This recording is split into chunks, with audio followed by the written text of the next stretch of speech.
Hey, everybody. Thank you all for coming back and starting your day or ending your day or whatever you're doing with your day with me. I really appreciate that. I also appreciate some of you all who've reached out to ask me if I was all right and all of that stuff. I mean, shoot, I do two of these a week and I missed one. So I think I'm still doing all right. But I guess if you're used to seeing something or hearing something on a regular basis and you don't get it, then I guess that might be a problem. But I appreciate you all checking on me and I am fine.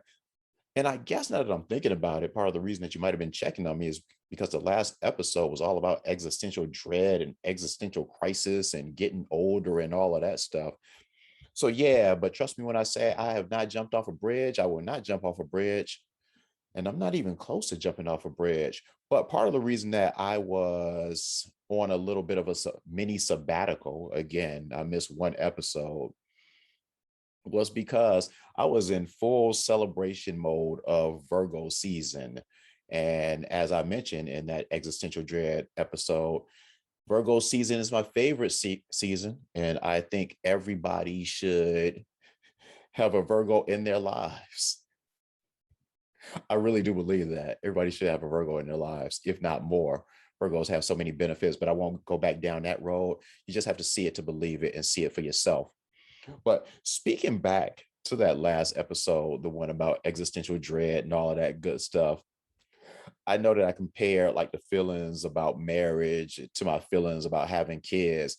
And apparently I went a little hard on the kids. So to anybody that might have been offended, I apologize for that. But with that said, if you were offended, I wonder what it is about you that made you so offended, unless you're a kid listening to this show and you got offended. And if you are a kid listening to this show, hey, tell 50 kids to tell 50 kids. But it also leads me to wonder why a kid would be listening to the show. But hey, who am I? What makes it so funny about the whole thing was that the person that actually made me think about the whole kid thing after the fact was when I got a text from Reggie, of all people. Yeah, that Reggie. Reggie, of all people, texted me asking why I was so hard on the kids. And that was so funny to me, considering his views on kids. I thought that what I was saying was like a softer version of what he feels, but whatever. But let me go back in on kids for a second. Over the weekend, because even though I was in celebration of Virgo season, still it didn't stop me from doing what I normally do in life, which is view all kinds of things and being entertained and fascinated by all kinds of different things. But over the weekend, I saw an article about a guy, and this ties back into the kid thing, a single father who has accumulated $550,000 in student loan debt so that his five kids could go to college. $500,000, y'all, that he has taken out in loans for his kids. Now, I have to say, I am a little confused as to why those rugrats couldn't get their own loans or a job to fund their own education. I mean, shoot, I know it was a long time ago since I was in college, but I got student loans. The key word being I got the student loans myself. My parents didn't get them for me.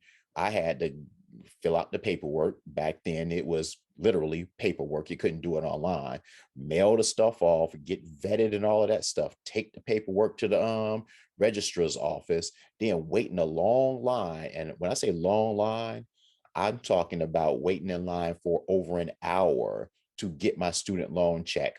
Walk it down to the bank, cash it, which is funny. My first student loan check, and this is a side note, I actually spent it on my first car, a 1981 Toyota Corolla, which had a hole in the floor of the car, but that's a whole different story. But yeah, this probably wasn't the smartest way to spend my first student loan. And I did kind of regret that in all of the years that I spent paying off that student loan. But thankfully it's paid off now. But the point in all of this is I got my own loan. And now, like I said, I waited in line for an hour, had to get the check, take the check to the bank, blah, blah, blah, all this stuff, mail this off, get this stuff. Now all that stuff can be done online. It's easier than ever for these kids. They make it so easy, and the parents still want to get loans for $500,000 for their kids because that's just too tough for the kids to do on their own. I tell you what, and this isn't what this episode is about, but I'm just rambling as I think more and more about this.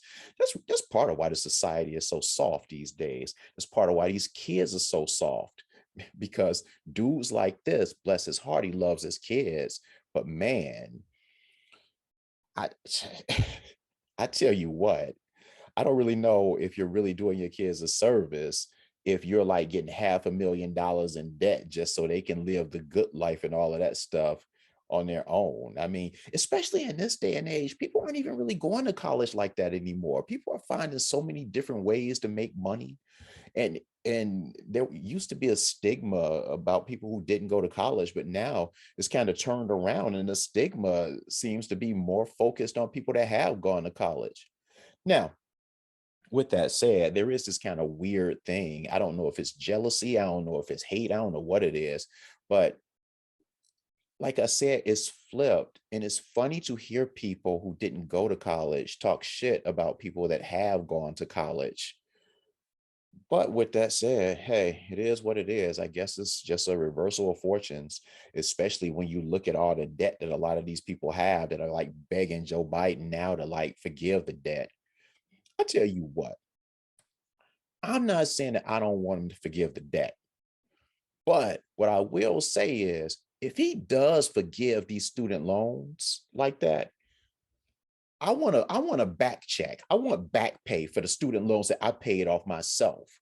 I want some reparations, some student loan reparations. How I have to pay my stuff off to zero and other people get a pass. That's foul. What about the people that it's like the same thing, like when the mortgage crisis happened and all these people were like getting off with all this stuff. And I was like paying my mortgage, and I was like, yo, don't I get something for like actually paying my stuff?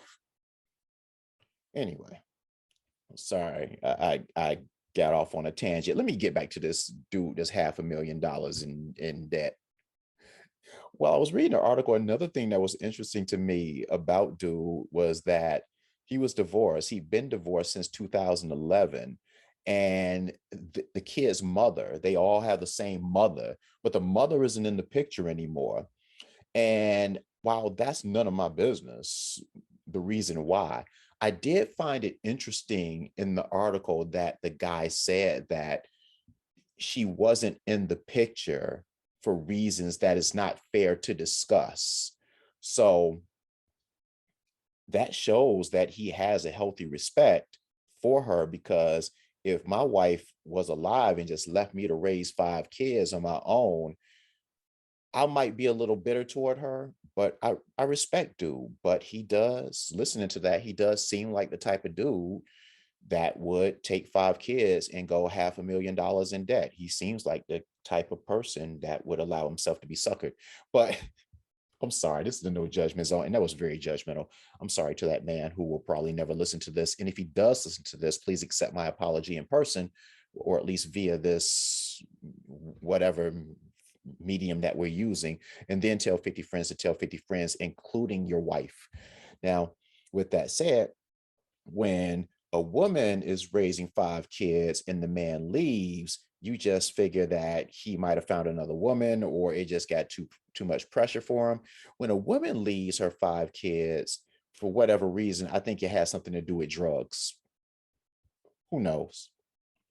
Like I said, it's none of my business after I made it all my business by talking about it for the last 2 minutes. But that's neither here nor there. Anyway, dude is 57, which adds to his whole being $500,000 in debt. So the good news for dude is that, referencing an old episode of this podcast that I talk about, when I talked about as you get older and you have kids, you have somebody to put you in the tub, like that commercial that I referenced a long time ago, the insurance commercial where they were sitting the old guy in the tub. The good news is that his indebted ass has 5 people that can possibly put him in the tub. And that is, of course, if the kids actually like him.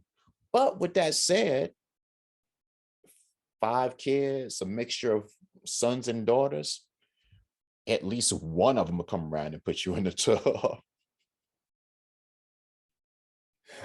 So going back to the whole kid thing from last week, I guess I was hard on the kids, but it's funny how the universe works because Reggie sent me that text, had me feeling a little bad about being so hard on the kids. And then I see this article, which makes me feel justified in everything that I said about the kids. Because I tell you what, and I'm sure he loves his children. It's obvious that he loves his children.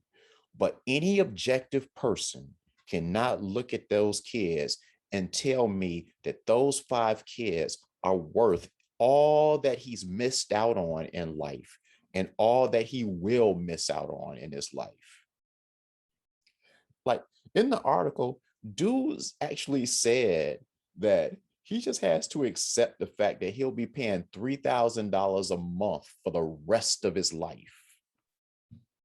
Now, I am not a rich man. I am not a poor man. I think I am right in that sweet spot where I realize $3,000 a month, that's a lot of money. Like I could, I might have to cut back on some things, but I can live a perfectly comfortable life just from $3,000 a month. So if I can live off that income and to think that that's the money that he has to pay out every month, that's a lot for his kids that love him, that I'm sure if you asked him, he would not trade for the world, even though he probably should. He also said that he would have to push his retirement back because of it. Like, you think?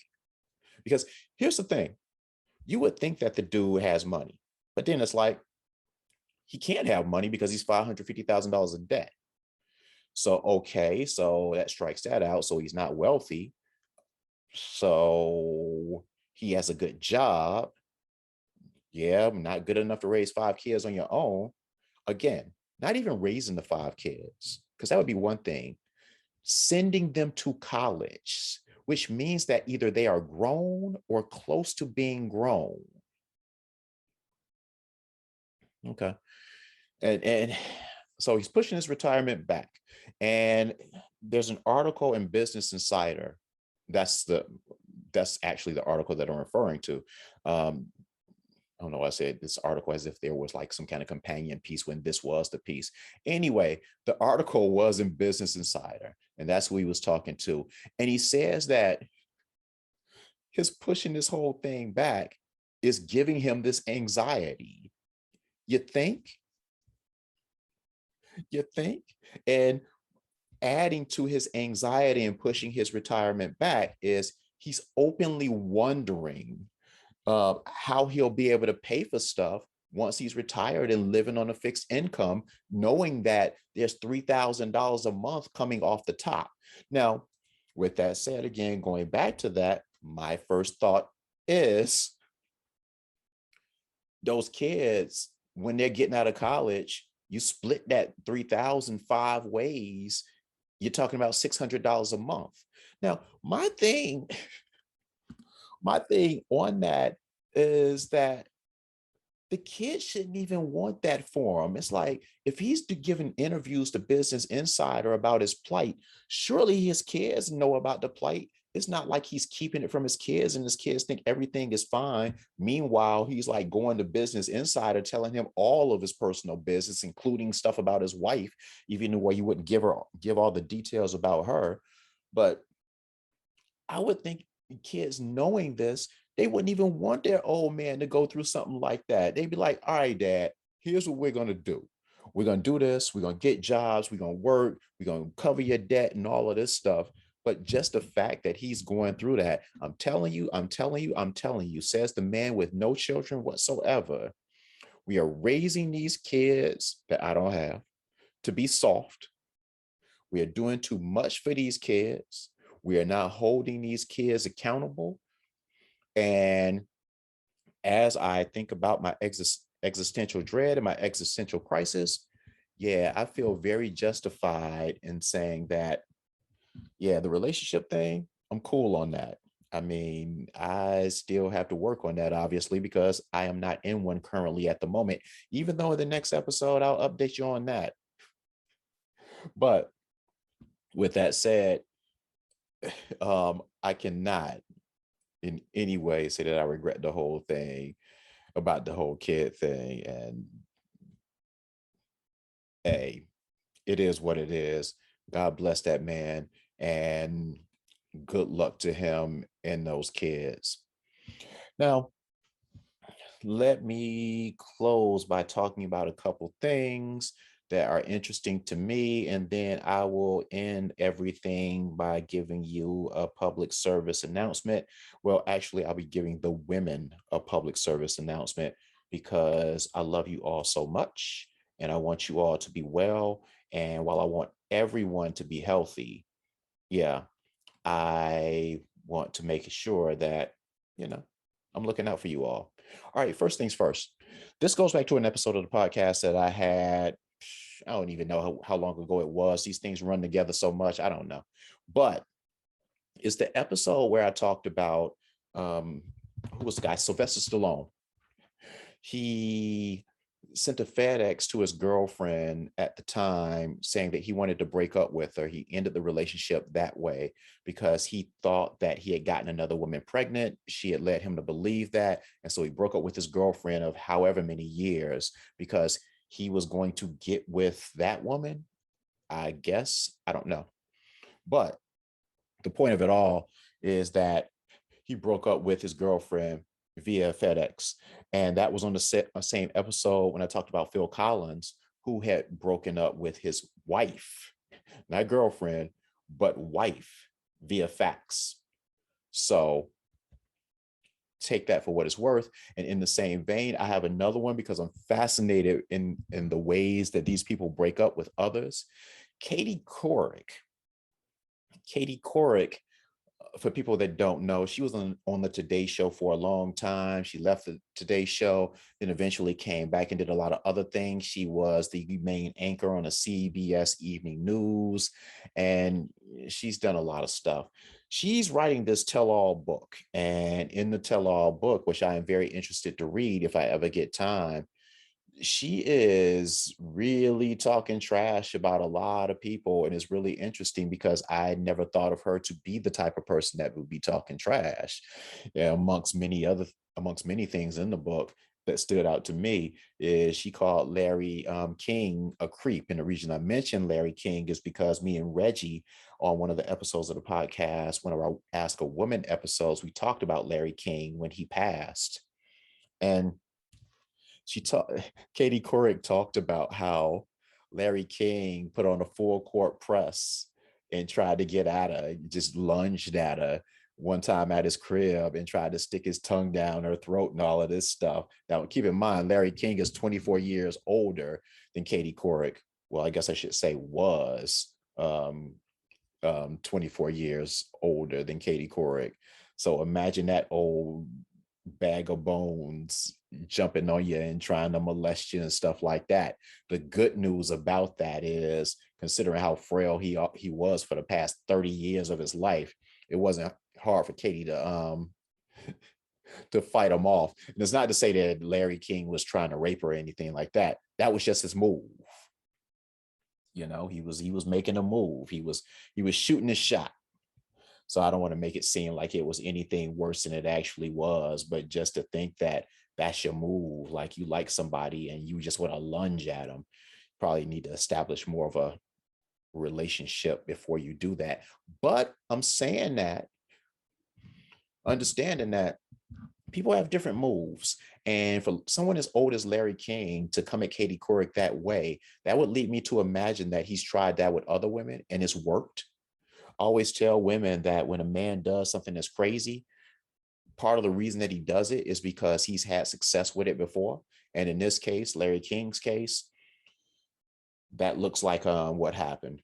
It's worked before. He figured he'd try it with Katie. As guys all know, we play the odds. If it works on 2 women out of 10, we see that as a good day. So, but that wasn't even the reason I brought that up. The reason I brought that up was because Katie Couric's book talked about a lot of people. She was in this relationship with Tom Werner. And for people that don't know Tom Werner, he was a business dude. If he's not a billionaire, he is close to it.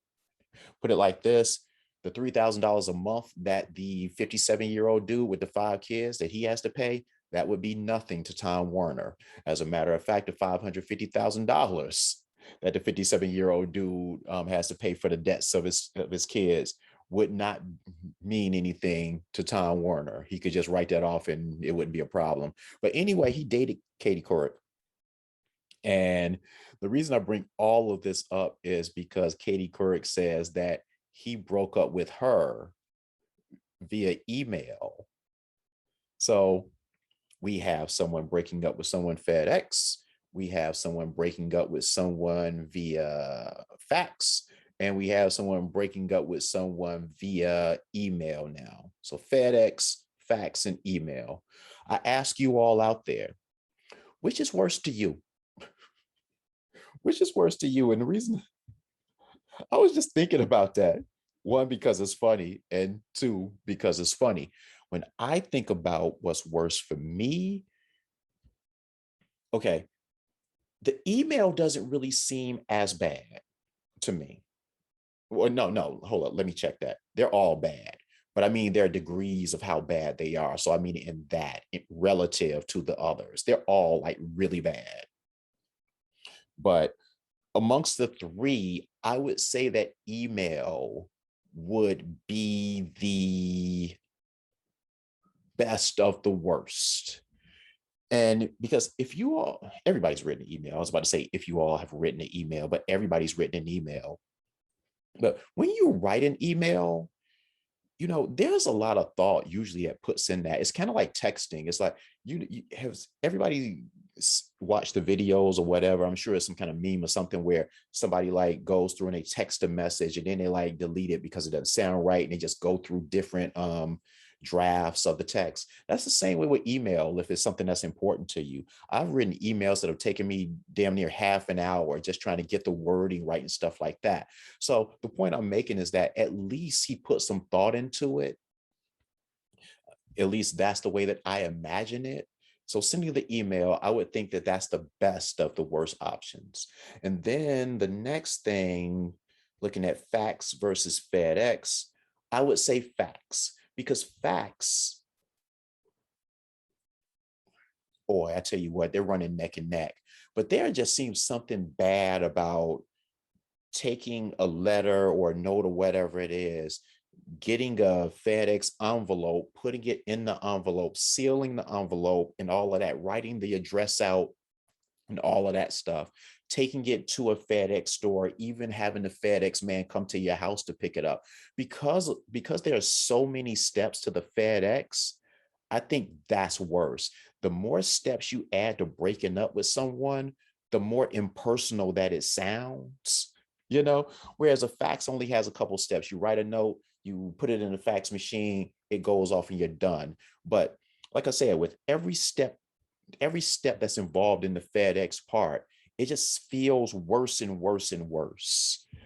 So by the time you actually like take the envelope and give it to the FedEx dude, shoot, you probably don't even care about the woman anymore, or at least that's how I feel about it. But I'm interested in hearing what you all think. What's worse?